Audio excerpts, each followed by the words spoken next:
Love after 50. She loves her after 22 years of marriage. Version Wanige. Integrada y Lev.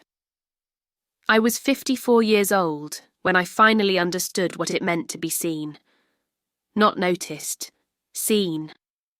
And it wasn't my husband of 22 years who showed me. It was a woman I hadn't spoken to in over 3 decades, standing in a high school gymnasium decorated with faded streamers and a banner that read, Class of 88 Reunion.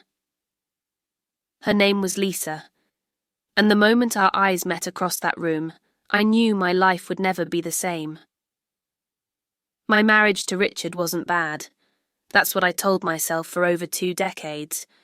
It wasn't bad, it was just empty. We met at a marketing conference in 1999. I was 29. He was 32.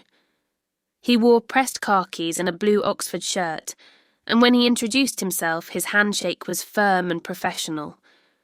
We talked about campaign metrics and target demographics over hotel coffee, and I remember thinking he was safe, reliable, the kind of man my mother would approve of. We dated for 18 months before he proposed. He took me to the same restaurant where we'd had our first official date, a French bistro in Back Bay, and got down on one knee between the appetizer and the entree. The ring was sensible, a half-carat diamond in a platinum setting, classic and tasteful. I said yes because it made sense, because I was 31 and my college friends were all married with children, because my mother had started making pointed comments about grandchildren at every family gathering. The wedding was in June 2001, a garden ceremony with 150 guests, most of them Richard's colleagues and distant relatives I'd met twice. My best friend from college, Maya, helped me into my dress that morning. "You look beautiful," she said, zipping up the back. "Are you excited?"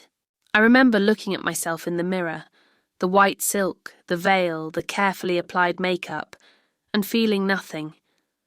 Not excitement, not nervousness, just a strange, distant sense that I was watching someone else's life. "Of course," I said, "just wedding jitters." Our honeymoon was in Tuscany. We stayed in a renovated farmhouse and toured vineyards and ate pasta. Richard took photographs of landscapes and historic buildings, but rarely of me.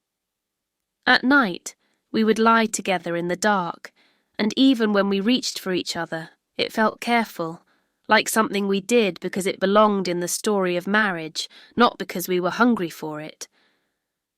Afterward, he would fall asleep quickly. I would lie awake and listen to cicadas through the open window, and wonder if everyone felt this hollow. The first year of marriage was busy. We bought the house in Brookline, a 3-bedroom colonial with a mortgage that made my stomach clench. Richard made partner at his consulting firm. I got promoted to senior account manager.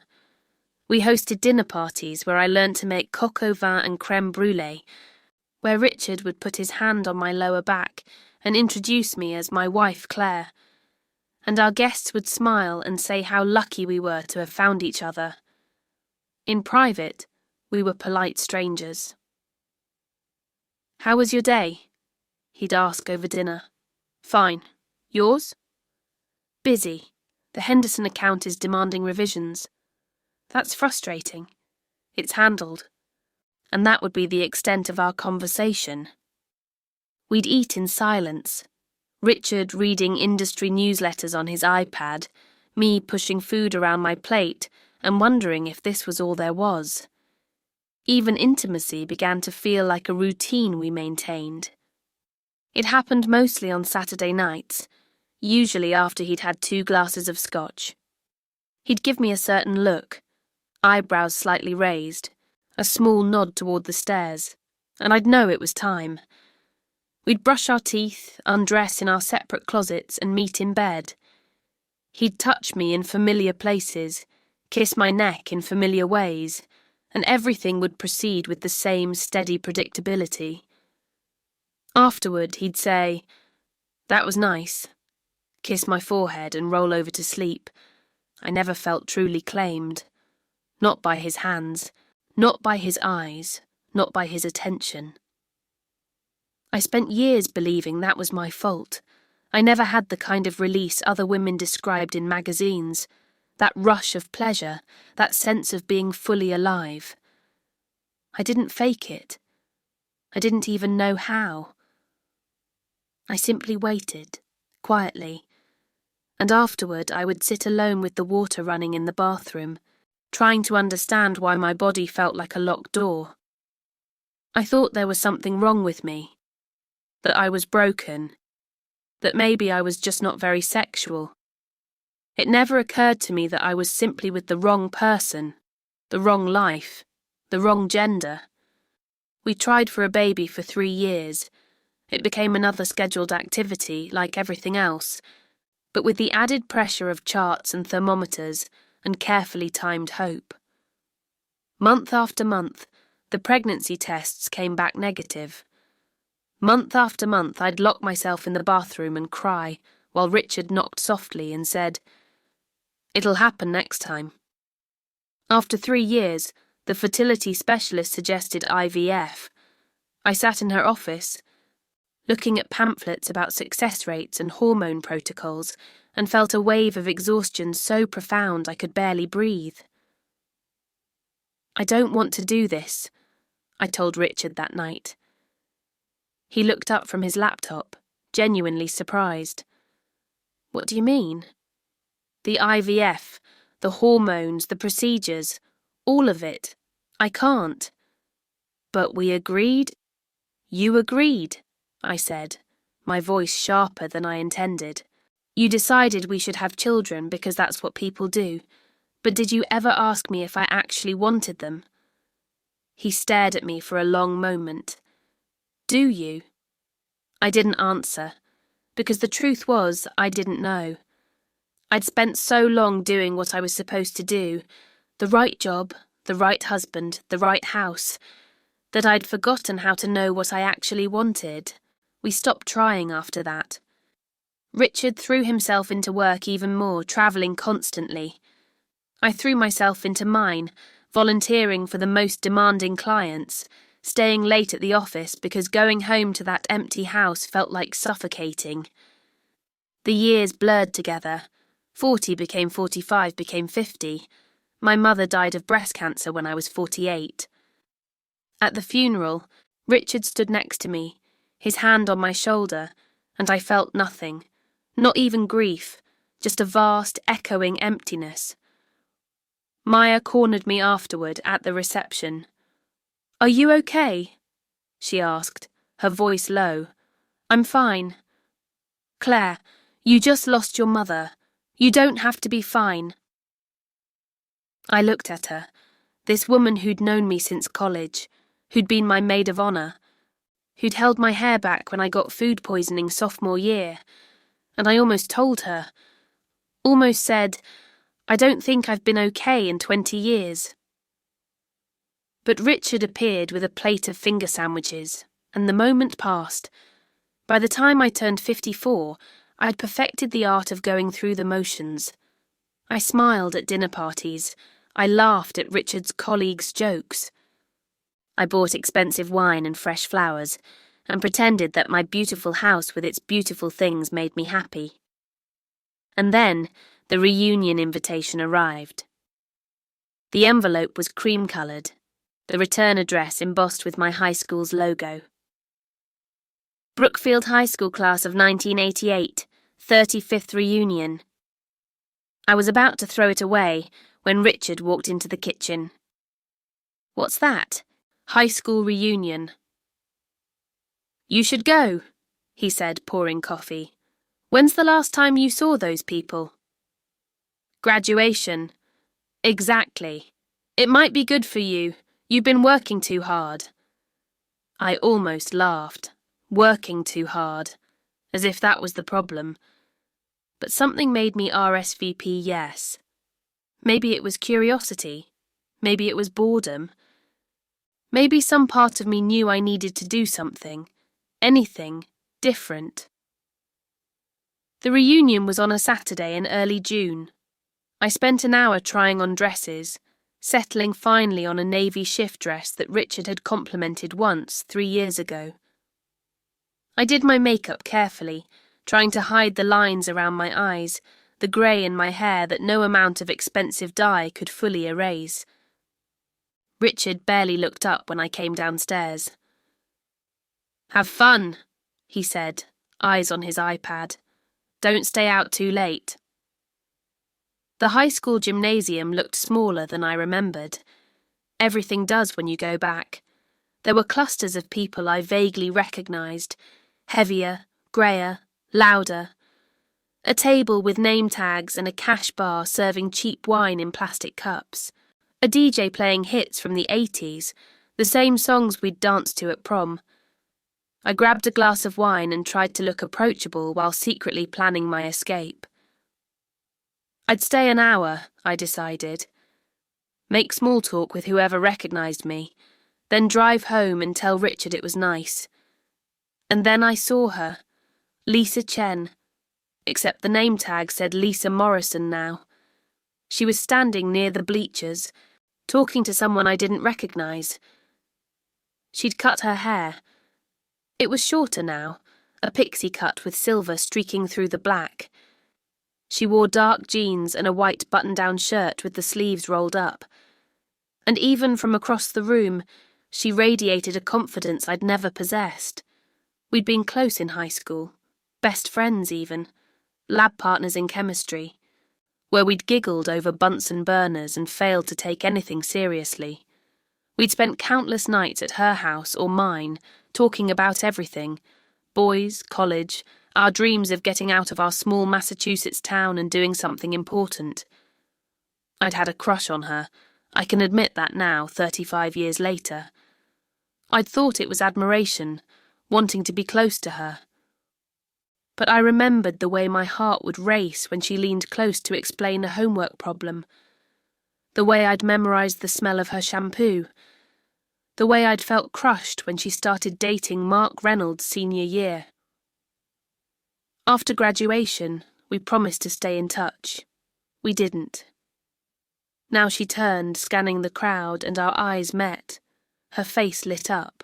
Actually lit up, like seeing me had made her genuinely happy. She excused herself and walked over, weaving through former classmates, and I felt my heart start to pound. "Claire? Claire Donovan?" "Morrison now," I said automatically. "Claire Morrison." She pulled me into a hug, and I felt something crack open inside my chest.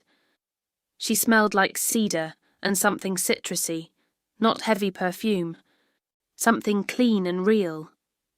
When she pulled back, her hands lingered on my arms. "You look amazing," she said. Not the polite compliment people give at reunions. The way she said it felt like she was looking past the dress, past the makeup, past the practiced smile, like she was seeing me. "So do you," I managed. "I love your hair." She ran a hand through it, self-conscious, went grey at 40, and decided to just own it. Cheaper than fighting it. We laughed, and suddenly we were talking like no time had passed at all. She told me about her divorce. He was a good guy, we just wanted different things. And her 2 kids in college. About the bookstore she'd opened in Portland 5 years ago, a long-time dream finally realised. I told her about Richard, about my job, about the life I'd built. As I spoke, I heard myself making it sound better than it was. We have a beautiful house in Brookline. Richard just made senior partner. My career's going well. "But are you happy?" she asked suddenly. The question caught me off guard. I opened my mouth to give the automatic response. Of course, I'm very fortunate. But something in her eyes stopped me. I don't know," I said. And then, quieter, "I don't think so." She reached across the small space between us and took my hand, just her fingers wrapping around mine. But I felt it everywhere, warmth up my arm, into my chest, settling somewhere deep and hungry inside me that I hadn't known existed. "You deserve to be happy, Claire," she said softly. I started crying. Right there in the middle of the reunion, with Don't Stop Believin' playing too loud and people laughing around us. And Lisa didn't let go of my hand. We found a quieter corner, away from the noise. Sat on the bleachers like we were 17 again, except now we had crow's feet and reading glasses and decades of life between us. We talked for 3 hours. About everything. She told me about her marriage, how she and Tom had been college sweethearts, how they'd grown apart slowly, how the divorce had been sad but necessary, how she'd discovered, in the aftermath, that she was attracted to women too. "I think I always knew," she said, staring at her hands. "But it was easier not to look at it too closely. Does that make sense?" "Yes," I whispered. "Yes, it does." She looked at me then, really looked at me, and I felt exposed, not in a shameful way, in a terrifying, honest way. "Claire," she started, then stopped. "Never mind." "What?" "It's nothing. It's just, I've thought about you over the years, wondered how you were doing, if you were happy." "I've thought about you too," I admitted. We exchanged numbers before leaving that night. Stood in the parking lot under the streetlights, both of us reluctant to go. "This was really nice," Lisa said. "Maybe we could get coffee sometime." "I'd like that." She hugged me goodbye, and I held on a moment too long. I drove home in a daze. Richard was already asleep when I got there. I lay next to him in the dark, my phone clutched in my hand, and stared at Lisa's contact information until my eyes burned. "Thank you for tonight," I texted finally. It meant a lot to me. Her response came 30 seconds later. "Me too. Sweet dreams, Claire." I didn't sleep at all. It started innocently enough. Good morning texts, articles we thought the other would find interesting, book recommendations. "Have you read this?" She'd text, with a link to a New Yorker essay about midlife reinvention. "Just finished it. Made me cry." Good cry or bad cry? Both. The texts became longer, more frequent, more personal. She told me about her day, the customer who'd special ordered a first edition of Beloved, the espresso machine that kept breaking, her daughter's decision to study abroad in Barcelona. I told her about my increasingly frustrating clients, my garden that was finally thriving, the book club I'd joined and then quit because I couldn't stand the shallow discussions. We started texting late at night. I'd wait until Richard was asleep, then take my phone into the bathroom and sit on the closed toilet lid, typing in the dark. "I can't stop thinking about seeing you," she texted one night 2 weeks after the reunion. I stared at those words for a full minute, my heart hammering. Me too. "When can I see you again?" We made plans to meet for lunch in Boston, halfway between Brookline and Portland. A safe, public place. Just 2 old friends catching up. Except it didn't feel safe. It felt dangerous and thrilling and terrifying. I told Richard I was meeting Maya. The lie came easily, which should have bothered me more than it did. Lisa was already there when I arrived, sitting at a corner table in a small cafe in Cambridge. She stood when she saw me. We hugged, and this time neither of us pulled away quickly. "Hi," she said softly, her mouth close to my ear. "Hi." We ordered salads neither of us ate. Talked about nothing and everything. At one point, She reached across the table and tucked a strand of hair behind my ear. I stopped breathing. "Sorry," she said, pulling her hand back. It was in your face." "It's okay." But my skin was on fire where she'd touched me. My whole body felt awake. We met again 2 weeks later, then again the week after that, always for lunch. Always in public. Always with the pretense of being friends. But the tension between us grew, a living thing that followed me home. I started lying to Richard constantly. Meeting Maya, working late, running errands. He never questioned it. He barely seemed to notice. The guilt was crushing. Not because I was caught, because I wasn't. I'd lie next to him at night, my phone hidden under my pillow, and feel like the worst person in the world. I wasn't doing anything wrong, or not yet, but I knew what I wanted. I knew what this was becoming. I was falling in love with her. It was Maya who finally called me out. We were having actual lunch, no lies this time, at her house in Newton. Her kids were at school, her husband at work. We were drinking coffee in her sunny kitchen when she set down her mug and looked at me hard. "Okay, what's going on?" "What do you mean?" "Claire, I've known you for 30 years. Something's different. You're lighter, but also tense, distracted. What's happening?" I could have lied, should have lied, but I was so tired of lying. "I reconnected with someone from high school," I said. "Lisa Chen, Morrison now. We've been talking." Maya's eyes narrowed. "Talking. Just talking. Nothing's happened. But you want something to happen." It wasn't a question. I nodded, tears stinging. "Okay," Maya said slowly. "Okay. Is Lisa a woman? Yes. And you're—" "I don't know," I whispered. "I don't know what I am. I just know that when I'm with her, I feel alive for the first time in my life. And when I'm not with her, I can barely breathe." Maya reached across the table and took my hand. "Oh, honey. I'm 54 years old. I've been married to Richard for 22 years. I can't. Can't what?" Maya said. "Be happy." "I made vows, Maya. I have a life, a house, a reputation. What am I supposed to do?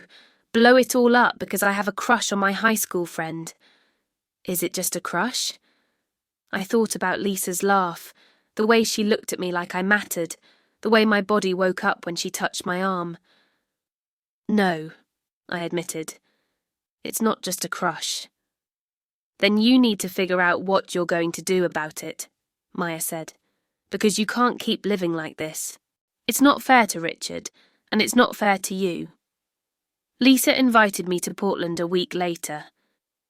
"Come see the bookstore," she said over the phone. "Stay the weekend.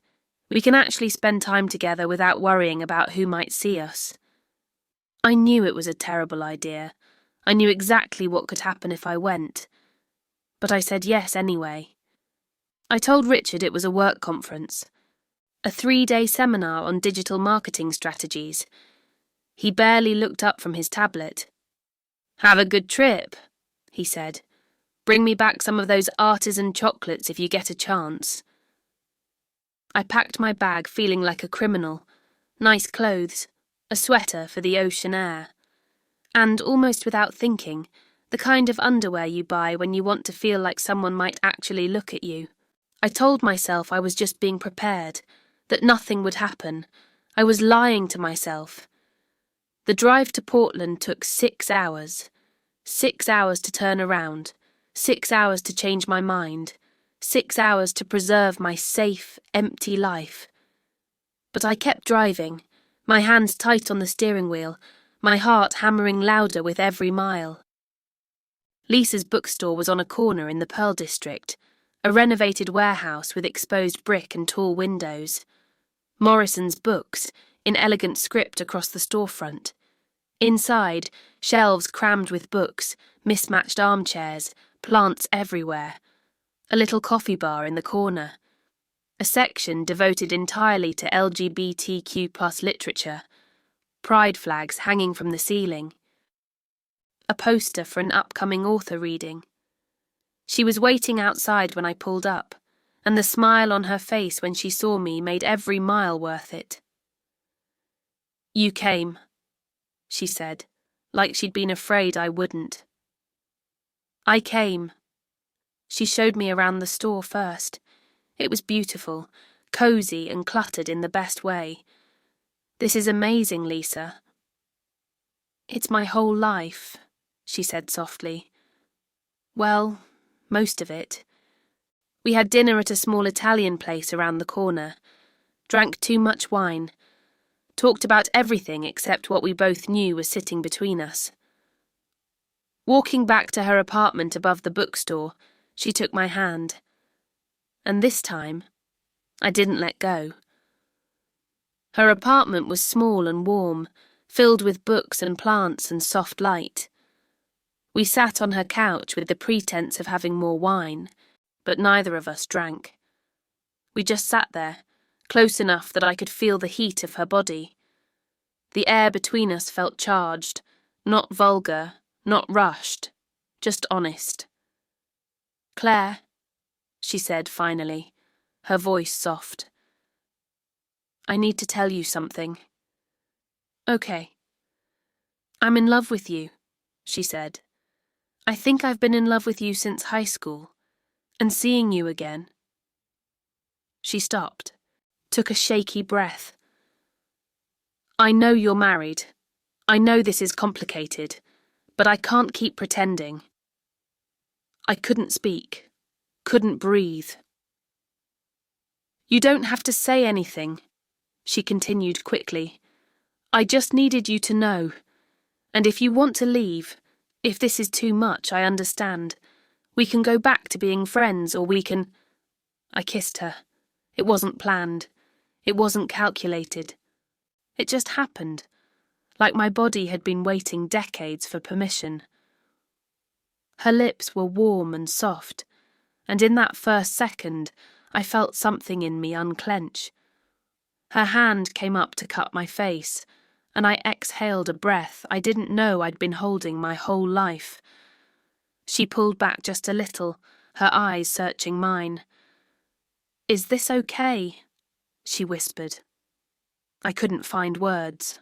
I nodded. And she kissed me again. Slowly. Carefully. Like she was giving me time to choose. When we finally broke apart, both of us breathing hard, she rested her forehead against mine. "I've wanted to do that since the reunion," she admitted. "I've wanted you to," I whispered. I took a shaky breath. "Lisa, I don't know what I'm doing. I've never done this before." "Done what?" "Any of this. Felt like this." She held my face in her hands. "We don't have to do anything you're not ready for," she said. "We can just sit here, talk. I just want to be with you." But I didn't want to just sit. I wanted closeness. I wanted warmth. I wanted the kind of intimacy that makes you feel safe inside your own skin. "Can I stay?" I whispered. "Tonight?" "Yes," she said. "God, yes." She led me to her bedroom. A cosy space with a queen bed covered in a worn quilt, books stacked on the nightstand, fairy lights strung along the window. It was nothing like my bedroom at home with its matching furniture sets and carefully coordinated colours. This room felt lived in, real. "I can sleep on the couch," she offered. "You take the bed." "No," I said, my voice small. I want to be near you." She understood what I couldn't say. She took my hand and led me to the bed. We lay down together, fully clothed at first, just holding each other in the dark. "Is this okay?" she asked. "It's perfect," I whispered. We talked for hours, about her coming out later in life, about the first time she admitted the truth to herself, about the courage it took to disappoint people, about the relief that comes when you stop bargaining with your own heart. At some point our words ran out, not because we had nothing left to say, because we didn't need to fill the space anymore. When she touched me, it was gentle, patient, as if every small step was a question and she was waiting for my answer. I didn't have to pretend. I didn't have to perform.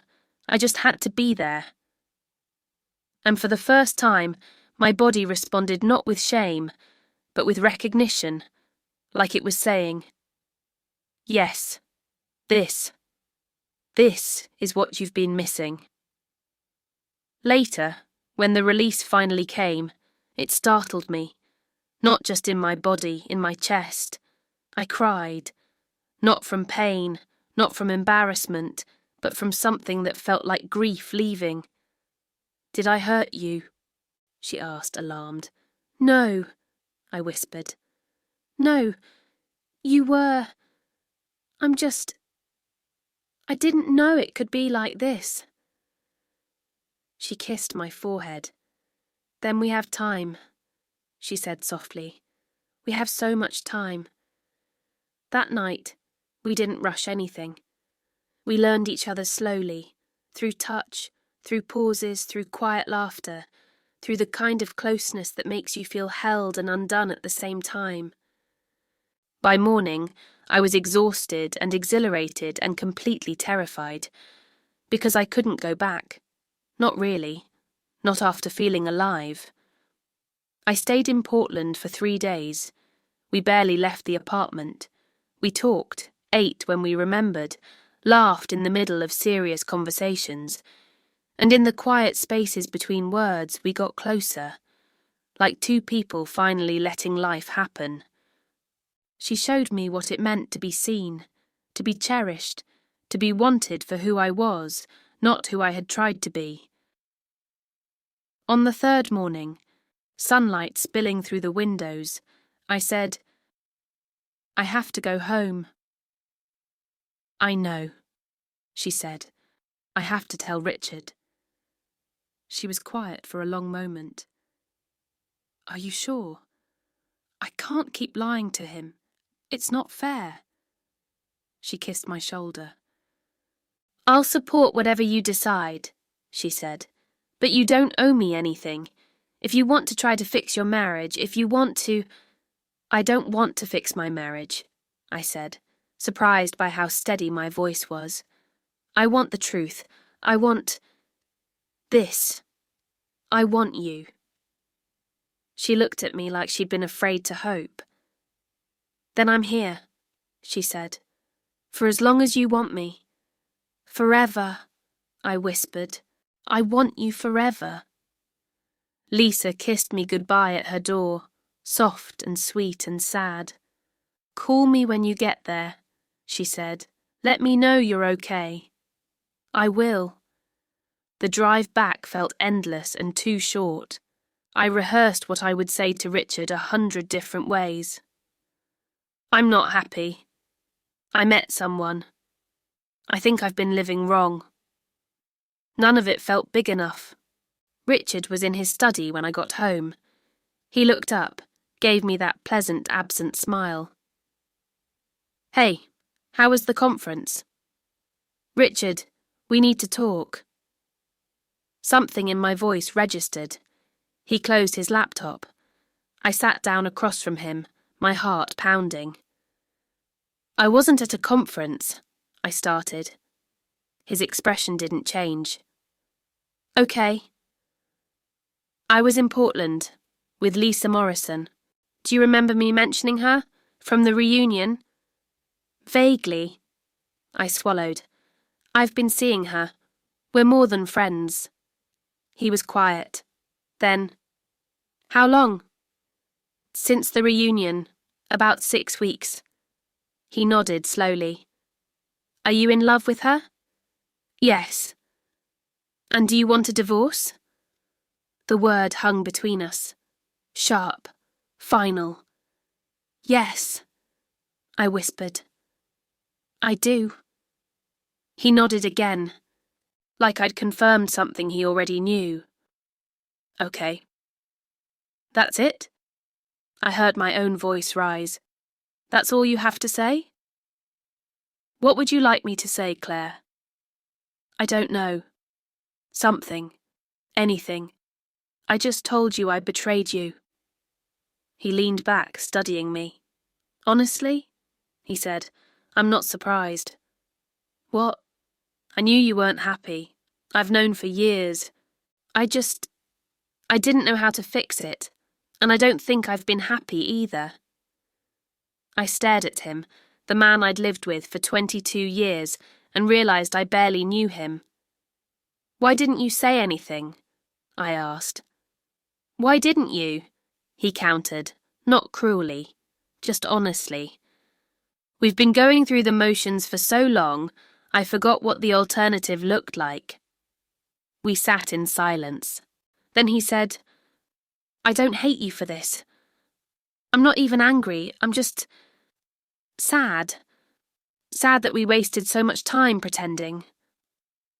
I'm sorry, I whispered, and I meant it. I'm so sorry, Richard. I know, he said. I'm sorry too. We talked for hours that night. Really talked. Maybe for the first time in our marriage. He admitted he'd thought about leaving years ago. Not because he hated me. Because he didn't feel alive either. I cared about you, he said. I still do. But I don't think I've been in love with you for a long time, if I ever really was. It should have hurt more. But mostly, it felt like relief. We agreed to separate immediately.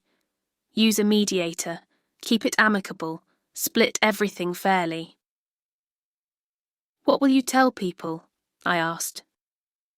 The truth, he said. That we grew apart. That we want different things. They don't need to know more than that. And if they ask about Lisa? He shrugged. Then I'll tell them you found someone who makes you happy, he said. Because you deserve to be happy, Claire, even if it's not with me. I cried then. Not for the marriage ending. That had ended years ago. I cried for the kindness in his voice, for the grace he was giving me when I expected anger. Thank you, I whispered. Don't thank me yet, he said dryly. I'm keeping the house. I laughed through my tears. Fair enough. I found an apartment in Cambridge, a tiny one-bedroom with exposed brick and big windows. It was a fraction of the size of the Brookline house, but it felt like freedom. Maya helped me pack. She showed up with boxes and wine and said, "Okay, let's get you out of here." We packed my clothes, my books, the few pieces of furniture that felt like mine. Everything else, the matching bedroom set, the expensive kitchen gadgets, the art we bought because it matched the couch, I left for Richard. Are you sure about this? Maya asked, taping up a box. About leaving Richard. About all of it, she said. The divorce, Lisa, moving. It's a lot of change. I've never been more sure of anything in my life, I said. She hugged me. Then I'm proud of you, she whispered. Terrified for you, but proud. The hardest part was telling people. Richard's family took it surprisingly well. His sister actually said, I always thought you seemed unhappy. My brother didn't speak to me for 3 months. Some friends from our couple's dinners stopped calling, but others surprised me. My colleague Diane said, Good for you, life's too short to be miserable. My yoga instructor said, I've been waiting for you to figure this out for years. I came out at work slowly, carefully, started with my assistant. She said, "I literally could not care less who you're dating as long as you approve my vacation request." My boss was more complicated. He called me into his office. "Claire, I heard about your divorce. I'm sorry." "Thank you." "And I heard there's someone new, a woman." My heart hammered. "Yes," I said. "Her name is Lisa." He was quiet. "Is this going to affect your work?" "Absolutely not." "Then it's none of my business," he said. "But some clients are conservative. If you bring a partner to events, be prepared." "I understand." "Good," he said. "Now get back to work." It wasn't perfect, but it was honest. Lisa and I took things slow after I moved out. She drove to Cambridge on weekends, or I drove to Portland. We dated properly. Dinners, walks, movies. Mundane errands that felt like miracles. We learned each other outside of stolen moments. She met Maya, who interrogated her for an hour before pulling me aside and whispering, "She's wonderful. Don't mess this up." I met Lisa's kids at Thanksgiving. Her daughter Emma was wary at first, 23 and protective. Her son Jake was easier, charming and funny, and willing to give me a chance. We had dinner at Lisa's apartment, the four of us crowded around her small table. Emma stared at me for a long moment and said, "So, you left your husband for my mum?" "Emma," Lisa warned, "it's okay," I said. "Yes, I did." "Why?" "Because I'd spent 54 years pretending. Because I'd lived so long as an outline of a person. Because when I met her again, I finally recognized myself. Because I spent 54 years trying to be someone I wasn't," I said. "And when I saw your mum again, I understood the difference between existing and living." Emma studied me. Then she asked, "Do you make her happy?" "I try," I said. "Every day." She nodded once. "Good," she said, "because if you hurt her, I know where you live."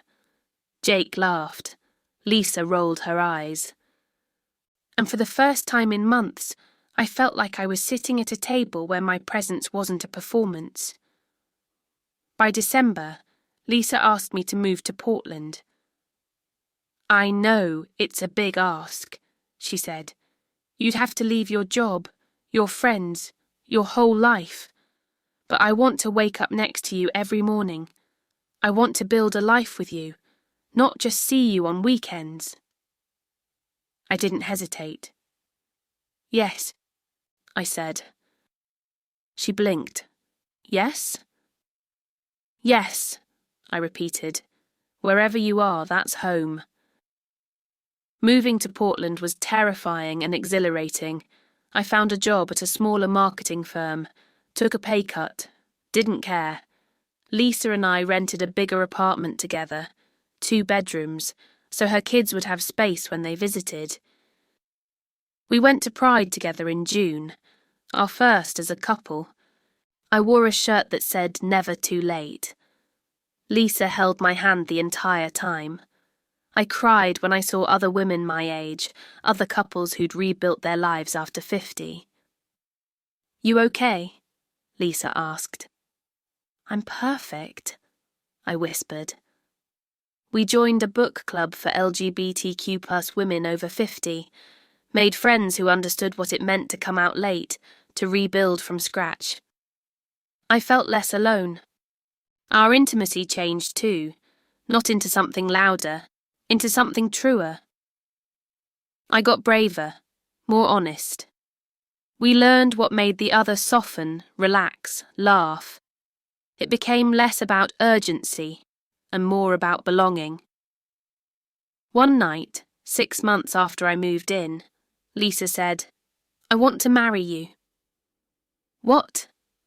"I know it sounds fast," she said, "but I've never been more certain of anything. I want you as my family. I want you as my home." I kissed her, deep and steady. Yes, I whispered. God, yes. We got married on the beach in Cape Elizabeth, just the two of us and an officiant. I wore a simple white dress. Lisa wore a linen suit. When we exchanged vows, I cried so hard I could barely speak. I promised to see you, I said. Every day for the rest of our lives. I promised to really see you. I promise to love you, she said. Not the person you think you should be, but the person you are. We honeymooned in Paris, a tiny hotel room with windows overlooking the Seine. We walked hand in hand through the city, kissed in public, didn't care who saw. One morning, drinking coffee at a sidewalk cafe, Lisa asked, "Do you have any regrets?"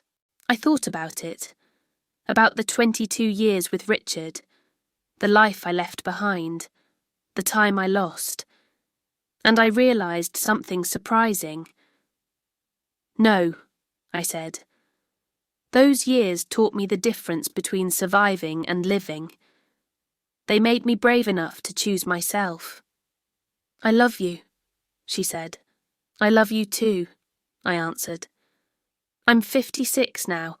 Lisa and I live in Portland. Her bookstore is thriving.